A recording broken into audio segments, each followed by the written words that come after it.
Fala galera, tudo bom com vocês? Sejam bem-vindos a mais um vídeo e hoje eu vou fazer um tutorial de como usar um multímetro. Se você parou para prestar atenção, viu que esse vídeo pode ser até um pouquinho longo, mas se você tem uma noção de como funciona essa ferramenta e já sabe mais ou menos o que você quer, por exemplo, quero medir uma tensão, uma corrente específica, vai na descrição do vídeo que lá a gente setorizou direitinho cada uma das partes desse tutorial, beleza? Se é a primeira vez que você está vendo um equipamento como esse aqui, então senta, relaxa, aproveita a viagem que eu vou explicar bem tintim por tintim como que você pode usar ele, tá bom? Então vamos lá!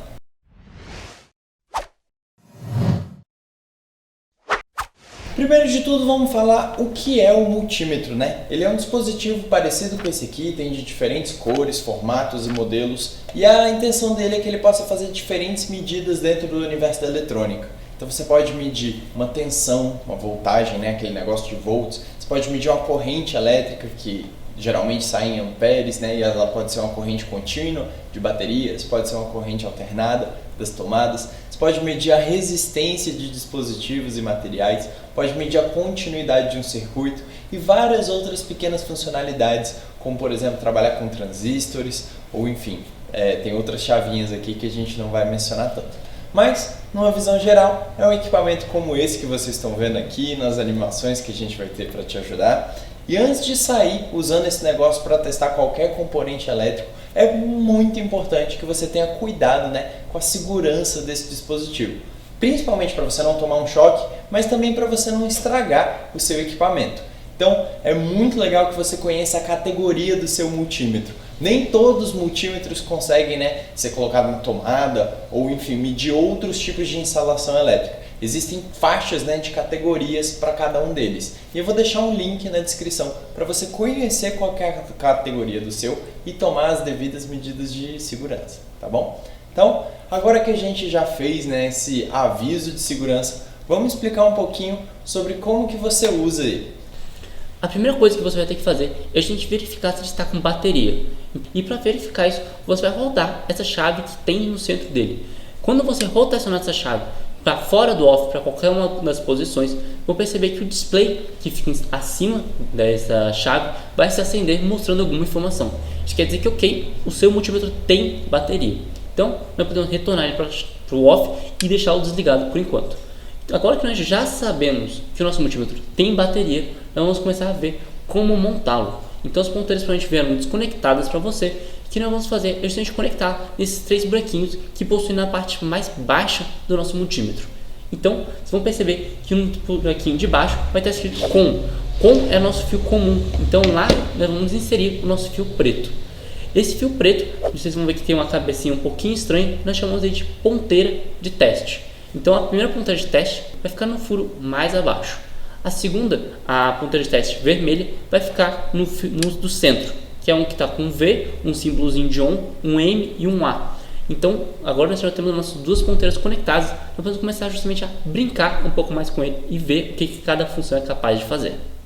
Quando nós estivermos falando aqui do multímetro, vocês vão ver que tem as três partes principais. O display, que é onde você vai receber a informação que ele tem para te dar. A chave seletora, que é esse grande botão circular que você tem no centro que você vai ficar girando. E as ponteiras, que é o que você realmente vai conectar no seu circuito. Quando você pega a sua chave seletora e roda ela no sentido horário, vocês vão ver que você vai começar a rodar para uma coisa chamada ACV, que é de Alternate Current Voltage. Então, em português, é a nossa corrente alternada. A gente vai medir a voltagem, a DTP, a tensão da nossa corrente alternada nessa unidade de medida volt. Isso vai ser muito interessante para você medir algumas outras correntes que nós não vamos estar abordando. Então, nós vamos migrar para o outro lado, que é justamente a DCV, que é Direct Current, que é a nossa corrente contínua. E quando nós estamos falando de corrente contínua, é muito importante também tomarem cuidado. Não é para você chegar e colocar, por exemplo, um multímetro na tomada, na bateria do seu carro. A ideia aqui é somente medir com os circuitos para garantir a integridade dos materiais e também para a sua segurança.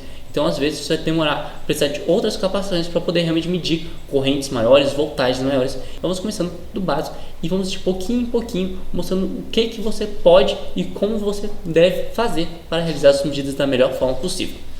Então, dando continuidade ao nosso DCV, a nossa corrente contínua, nós vamos medir a voltagem dela.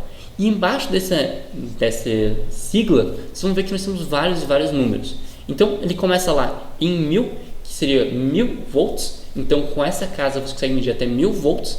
E vocês vão ver que esse número vai começando a reduzir para 220, 2000 milivolts e até 200 milivolts. Isso ocorre porque esses mecanismos de medição às vezes não são tão precisos. Então eles fazem o circuito lá dentro para tentar tornar ele mais preciso, porém para isso ele começa a ficar cada vez mais sensível a queimar ou a ser danificado. E para resolver isso, eles colocam essa chave seletora. Então às vezes você vai medir alguma coisa que você não faz ideia de qual que é a voltagem, você vai começar de uma casa maior. Então o nosso DCV de 1000, você consegue medir até 1000 volts com ele. Mas ele não vai te dar uma medida muito precisa para coisas que são menores. Então, por exemplo, se você pegar uma bateria de 9 volts e medir ela na escala de 1000, vocês vão ver que não vai dar um número exato. Ele vai dar uma grande margem de erro. Mas à medida que você for descendo, rodando cada vez mais no sentido anti-horário, essa chave vai começando a reduzir essa escala e você vai começar a ter medidas mais precisas. O que você precisa tomar cuidado é praticamente não ir para uma escala menor daquilo que você está medindo, pois isso pode danificar o seu sistema. E para isso, vamos supor que você quer medir uma bateria. Você vai colocar na escala de 20 volts porque você sabe que ela é propositada para ter 9 volts. Porém, você está medindo um circuito que você não sabe, você vai colocar em 1000. Aí você vai ver, deu 130 volts. Aí você pode reduzir para a escala de 200. E aí, por exemplo, chegou 150 volts, está na escala de 200, você não vai poder mais descer, pois a próxima escala seria apenas 20 volts e 130 volts que já estão sendo medidos é muito superior à próxima escala. Então você vai saber que aquela ali é mais ou menos a voltagem, a tensão da corrente contínua naquela área e você não vai descer mais, justamente para não danificar o seu multímetro. Continuando rodando no sentido anti-horário, vocês vão cair em outra casa que justamente essa que parece uma ferradura. Esse símbolo é o ohm, que é a nossa medida justamente para resistência. Nós já abordamos o papel do resistor bem aqui. E às vezes você não vai querer ficar vendo tracinho por tracinho as cores dele para deduzir qual que é a resistência daquele resistor. Então você pode também utilizar o multímetro para isso. Para isso você vai pegar as duas ponteiras e conectar uma em cada lado do nosso resistor e ela vai te dar um número. Esse número vai funcionar da mesma maneira que a voltagem. Então você vai começar numa escala maior e ele vai dar, por exemplo, eu estou na escala de 2000K. Ele me deu um valor muito baixo. Eu vou reduzir para 200K. E eu vou reduzindo até realmente descobrir a resistência do meu resistor. Mas a gente não vai usar isso apenas para o resistor. Às vezes você quer saber se a energia está chegando de um ponto do seu circuito até o outro. Então, para medir isso, você vai desconectar a alimentação do seu circuito, conectar do polo de onde você quer que esteja saindo energia e pegar pelo caminho e conectar lá no final a outra ponteira. Então a ideia é justamente que você consiga medir esses dois lados e vai dar uma resistência cada vez mais baixa. Lembrando que quanto mais baixa essa resistência, mais fácil é a passagem de corrente, então melhor condutor ele vai ser e mais chance do circuito estar funcionando. E a última sigla, o último símbolo que nós vamos estar traduzindo nesse vídeo é justamente esse triângulo com um tracinho, que é a nossa escala de continuidade. Então ele serve justamente para medir se há a possível passagem de corrente ou não. E qual que é a grande diferença disso para a medição da resistência? Vocês vão ver que ele não dá uma unidade de medida muito exata. Ele vai te dar um número 1, que vai estar lá sempre funcionando, que quer dizer que não está passando energia. Mas quando você conectar o fio perfeitamente, ele vai dar um número 0. Então quer dizer que está passando muito bem a energia por ali. Isso vai trazer uma outra funcionalidade, que é justamente para testar esse circuito, o multímetro passa um pouco de energia. E essa energia é o suficiente para ligar boa parte dos LEDs. Então, às vezes, você não sabe se o LED está funcionando ou se ele está queimado, você consegue pegar a ponteira vermelha, conectar no polo positivo do LED, a perna mais longa, e depois pegar a ponteira preta e conectar no polo negativo do LED. Quando estiver nessa escala de continuidade, o LED vai acender, mesmo que um pouco mais fraco, e você vai conseguir identificar se ele está queimado ou não. Porém, para utilizar um multímetro não são apenas essas regras que eu passei até agora. Vocês já sabem como funcionam todas as medidas, porém nós temos que tomar alguns cuidados.